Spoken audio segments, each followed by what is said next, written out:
Hi guys, so this is another video, and in this video I would like to show you how to illustrate in Photoshop. I have my window open, so I'll move to the next document, create a new document with any size as long as you're comfortable working with it.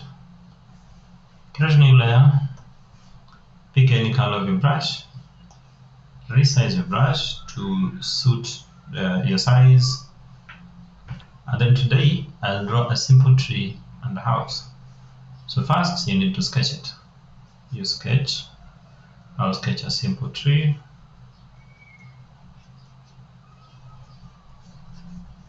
This is a simple tree.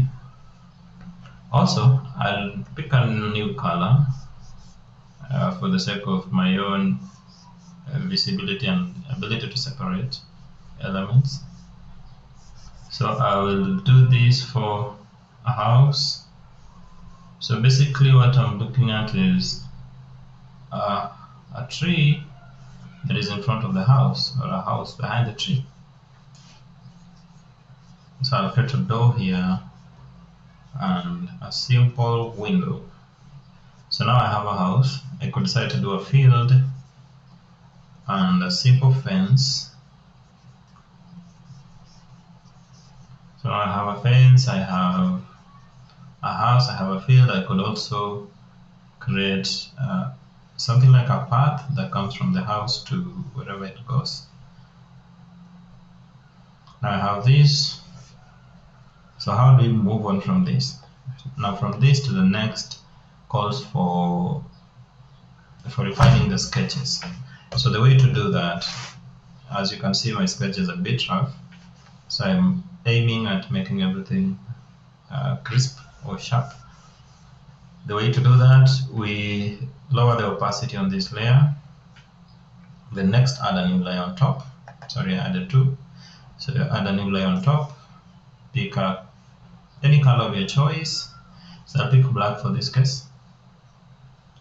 So I'm creating, so you could decide at this stage to follow exactly what you did, or you could add new elements, especially if you're gifted in that area, that you can understand certain things that come up that were not necessarily captured in your sketch and that would not ruin your final artwork. Now you go to your tree like this, create a tree stem, or a tree trunk, or a stem rather. I have my tree here. Move on to the house. So I'm using freeform. I'm not using a straight line, so I'm drawing freehand. So I have a freehand illustration here. Now at this point, I will not extend this line into the tree, but rather it ends here, because the sketch showed me that if I were to extend, the house would end somewhere here, so the house is already behind the tree. And then I do my skirting. I could introduce a small step here. So I could introduce a small step. It wasn't here in the sketch, but as I said, art is not a kind of prison. So you're free to explore, you're free to alter, you're free to move things around. Let me do a doorknob. It wasn't here in the sketch also. Also this window, I would like it to move a little bit ahead or to the right. And then make a 4-pane window.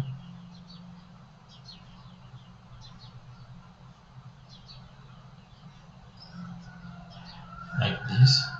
So if I were to use straight lines, I would make everything look really straight and smooth, but I'm not. So this is for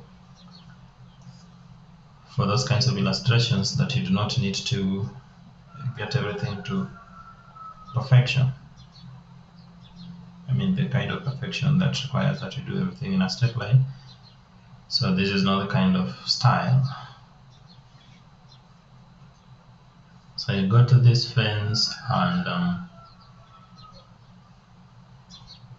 I'm now also editing a few stuff here and there, making it look different. In the sketch I had one line, and now I'm introducing another line, so now I have two. basically our composition is done. And as far as the sketch is concerned, the composition is done. The next stage now is to color into our sketch. And by coloring, I'd like that we use a simple tool called the paint bucket tool. The paint bucket tool looks like this.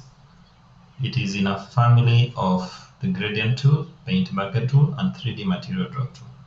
The shortcut for that in Photoshop is G on your keyboard. So with that selected, I'll move to, not move, but I'll duplicate the layer. So I'll duplicate this line layer to create a new one, and then move to the layer behind it, or the layer under it. This is the layer that I want us to color in. So pick colors of your choice and keep going with the paint bucket. So I'm picking colors at random. They do not have to mean anything. So I'm picking colors at random. Let me do some gray down here for this cutting. Let me do some blue maybe for the window and the door. Let me maintain this wall up to this point. Let me do a black knob. Or let me do some blue, some light blue for the glass part of the house.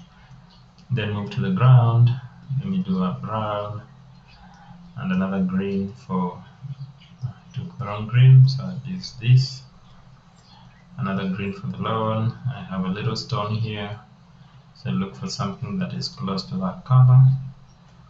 And some other shade of green for the bush. And let me move to the fence. Let me make it a wooden fence, presumably. And here we are. We have our house and a tree from a simple illustration. So see you in the next video.